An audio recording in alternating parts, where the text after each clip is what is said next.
Ladies and gentlemen, there's a lot of things that you may be pumped up about in life, and one of them is having children. I was very excited to have children when I had a child, and I tell you what, one of the most terrifying things about having a child is the fear of having another. That's why a lot of men choose to get vasectomies, because the fact remains you can't trust women when it comes to birth control. They're unpredictable, these ladies. Scary stuff. And if you're shooting your baby gravy up into their fallopian tubes, you need to be careful as to what type of ammunition you're firing. And that's why vasectomies may be, it sounds like I'm doing an ad read, it may be a good idea for you. Now, one of the hardest parts about getting a vasectomy is getting into the doctors. It still sounds like I'm doing an ad read. Thankfully, some doctors decide that, you know what, I'm not going to wait for someone to do my vasectomy for me.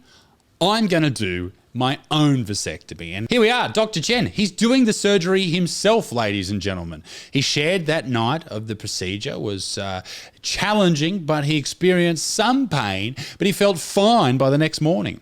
In the post caption, he humorously mentioned that while it was a unique experience, he wouldn't be repeating it. Why would you repeat it? I'll take another slice out of your vast deference. So this is obviously Dr. Chen, I imagine, and he's very, very pumped. So I guess I don't really have anything to show, but I guess you just cut into the scrot. Caleb's looking around it. We don't have a stress ball or anything like that. But I imagine you just cut into the scrot and you find the little tubes and you just give it a snip. I think getting a vasectomy could be a very, very smart thing to do. If it was, I know it's reversible, but it's not easily reversible. It would be great if it was easily reversible, if you could just do it. If you could do it like, when you're 18 years old and you just get it stitched back up when you're in your late 20s, that would be a lot easier. But it appears here, Dr. Chen, he's a surgeon in Taipei, Taiwan, put his medical expertise to the ultimate test by performing the vasectomy on himself. His video on social media garnered over 4 million views. He's a father of 3. He's had enough. And he described his vasectomy as a gift for his wife. What a fucking bloke. Here, love, I'm still going to shoot some loads into you, but there won't be they're blanks. They're blanks, basically. They're not carrying any of that disgraceful fucking DNA. Something scary about shooting loaded loads. You don't know what's going to fucking happen. Caleb, are you scared of shooting loaded loads? Sometimes. It's fucking scary. And that's one thing they don't talk about enough in high schools when you're learning about sex ed and shit. They start talking about, you got to wear a condom because you don't want to get a venereal disease. You don't want to get an STI, STD. But what they really should be saying to kids is, hey, you don't want to ruin your life and get someone pregnant, particularly when you're a younger person. Like that can really fuck up your life, your partner's life, and the kid's life. So give it a chop. He's got no desires to have any more kids. He looks really young. I know he's got 3 kids, but he looks really young.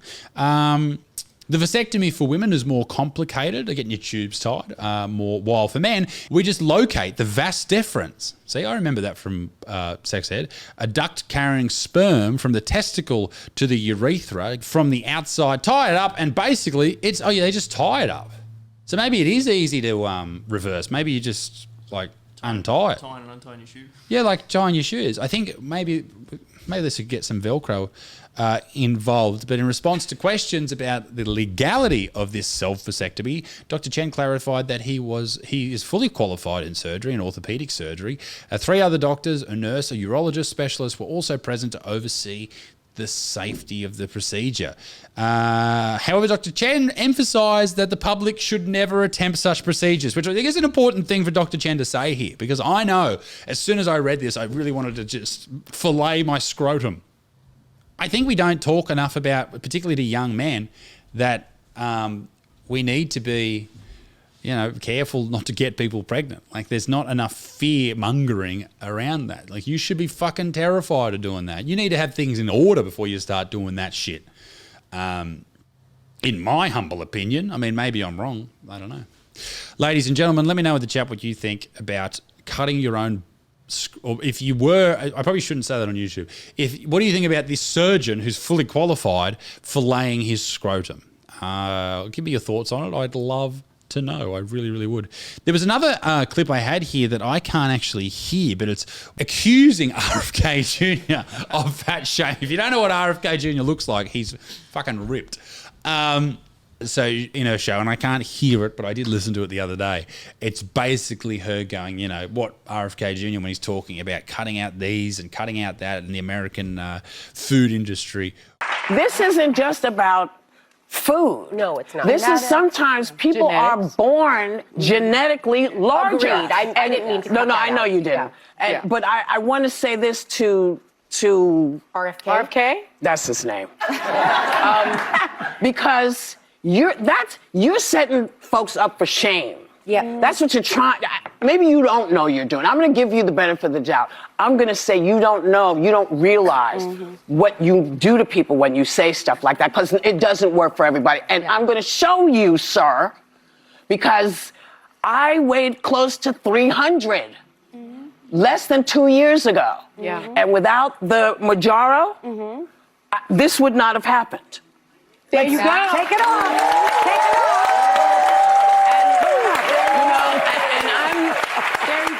And I try to tell everybody, listen, this worked for me. This may work for y'all. You cannot take it out of people's hands if it can help. Because if we can keep people healthy, if we can get rid of diabetes, if we can get rid of all of the things, cardiovascular, what's wrong with trying to do that? Nothing. You're wrong on this, R. Also, the side effects are not horrible. But what does Kimberly Guilfoyle think of it? What's really happening here is he's fat shaming people, and the idea that just because somebody is suggesting that we shouldn't be unhealthy, or you shouldn't be eating unhealthy foods, and we all do that. I'm having a day. I jumped back on a keto diet at the start of January because I put on 6 kilos over Christmas because I went full ham, like ham being the operative word. But I'm having a day off today where I can just, have a bit of a cheat day, and I've been an absolute pig all day. It's been great. But if you eat like that every day, man, you just balloon. And then on top of all that, you're in a job you hate, you're stressed out of your mind, you got all these kids because you didn't commit a fucking vasectomy on yourself, and all these other horrible things are happening in your life. You're stressed, you got to pay the mortgage, you got to pay bills, and then you end up carking it of a heart attack at 40. Like, maybe that could be prevented if you just sort your shit out at an early age. And I think that's where people like RFK Jr. is coming from. Surely it's not a hatred of fat people. And if you think that, like, are you really being a critical thinker there? Are you really opening your eyes enough to go, oh, like, is that really how you feel? You really think that this dude's out there hating you because you're overweight? Or is it just because you don't want to face the reality of your situation?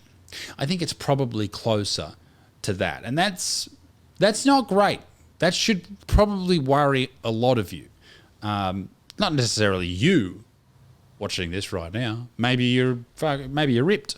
I don't know. But if you want to look after yourself, then do that. Don't look for excuses, because excuses will find you.